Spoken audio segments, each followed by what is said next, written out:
हमको ये कहना पड़ रहा है कि ढोंगी समाजवादियों के शासन में 33 साल बीत गए, लेकिन आज भी 13 करोड़ की जनता में आधा जनता, 2 में से 1 आदमी मल्टी डायमेंशनल पॉवर्टी यानी सबसे गरीबी से संघर्ष कर रहा है। समाजवादियों को हमको बिहार से उखाड़ के फिर हमें बताइए कि उनके परिवारों का तो उत्थान हुआ, क्या वंचित वर्ग के आम नागरिक के जीवन में कोई बदलाव आया? के लोग जो लोहिया का नाम लेते हैं, अपने आप को समाजवादी कहते हैं, इन्होंने समाज, उनका जाति और उनका वर्ग का डेफिनेशन, उसकी परिभाषा सिर्फ उनका अपना परिवार रह गया है।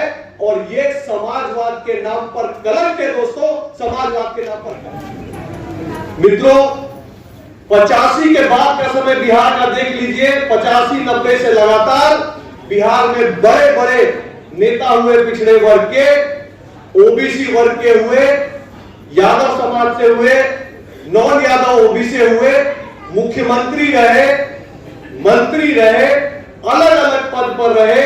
आज हमारे असेंबली में जाके देखिए, सब समाज के प्रतिनिधि हमारे बिहार के लेजिस्लेटिव असेंबली में उपस्थित है।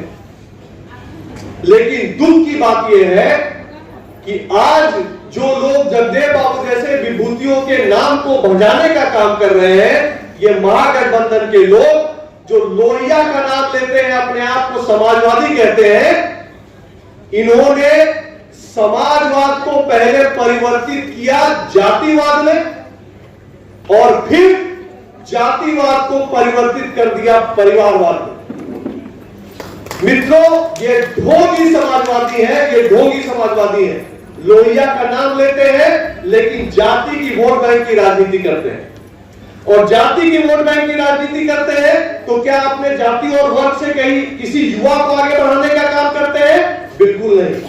उनका जाति और उनका वर्ग का डेफिनेशन, उसकी परिभाषा सिर्फ उनका अपना परिवार रह गया है। और ये समाजवाद के नाम पर कलंक है दोस्तों, समाजवाद के नाम पर कलंक है।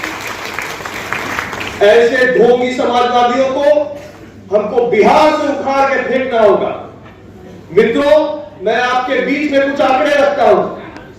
समाजवाद तो हुआ, सामाजिक न्याय तो हुआ, लोग चुन के तो आए, मुख्यमंत्री भी हो गए, पर पिछले 33 साल से तथाकथित समाजवादी लोग बिहार में मुख्यमंत्री के पद पे बने हुए हैं 33 वर्षों से। इन 33 वर्षों में बताइए कि उनके परिवारों का तो उत्थान हुआ, क्या वंचित वर्ग के आम नागरिक के जीवन में कोई बदलाव आया है? कोई बदलाव नहीं आया है दोस्तों। आज शर्म से हमको ये कहना पड़ रहा है कि ढोंगी समाजवादियों के शासन में 33 साल बीत गए, लेकिन आज भी बिहार की 13 करोड़ की जनता में आधा जनता, 2 में से 1 आदमी मल्टी डायमेंशनल पॉवर्टी यानी सबसे गरीबी से संघर्ष कर रहा है।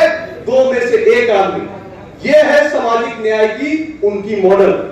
उनकी सामाजिक न्याय की यह मॉडल है कि 3 बच्चा जो बिहार में पैदा होता है, उसमें 1 बच्चा कुपोषण का शिकार होता है। यह है उनका सामाजिक विकास। उनका सामाजिक न्याय यह है कि आज हमारे स्वास्थ्य केंद्रों में ताले पड़े हैं, ना दवाई है ना डॉक्टर है। उनके सामाजिक न्याय का यह मॉडल है कि हमारे शिक्षकों पे लाठी बरसाई जा रही है, हमारे किसानों पे लाठी बरसाई जा रही है। हमारा बच्चा पढ़े तो कहां पढ़े, मिड डे मील के नाम पे उनको बुला तो लेते हैं, लेकिन पढ़ाने वाला शिक्षक कोई नहीं है, किसी को चिंता नहीं। मित्रों, आप देख लीजिए कि हमारे साथ बगल का उत्तर प्रदेश था। उत्तर प्रदेश की आबादी हमसे डबल है। उत्तर प्रदेश की आबादी 25 करोड़ है, हमारी आबादी 13 करोड़ है। पर जब तक उत्तर प्रदेश में शासन समाजवादियों का रहा, तब तक उत्तर प्रदेश में गुंडाई और गुंडा राज रहा। और पिछले कुछ समय से हमारे योगी बाबा का शासन है, तो विकास का हाईवे भी बन रहा है और गुंडों पे बुलडोजर भी चल रहा है। अब हमको निर्णय करना है कि बिहार में ढोंगी समाजवादी नेताओं के जाल में फंसे रहना है, उनके परिवार का सेवा करने में अपना बोझ समाजवाद, जो सही समाजवाद है, उसकी परिभाषा को लेकर आगे चलने वाला माननीय नरेंद्र मोदी जी, उसका हाथ मजबूत करना है।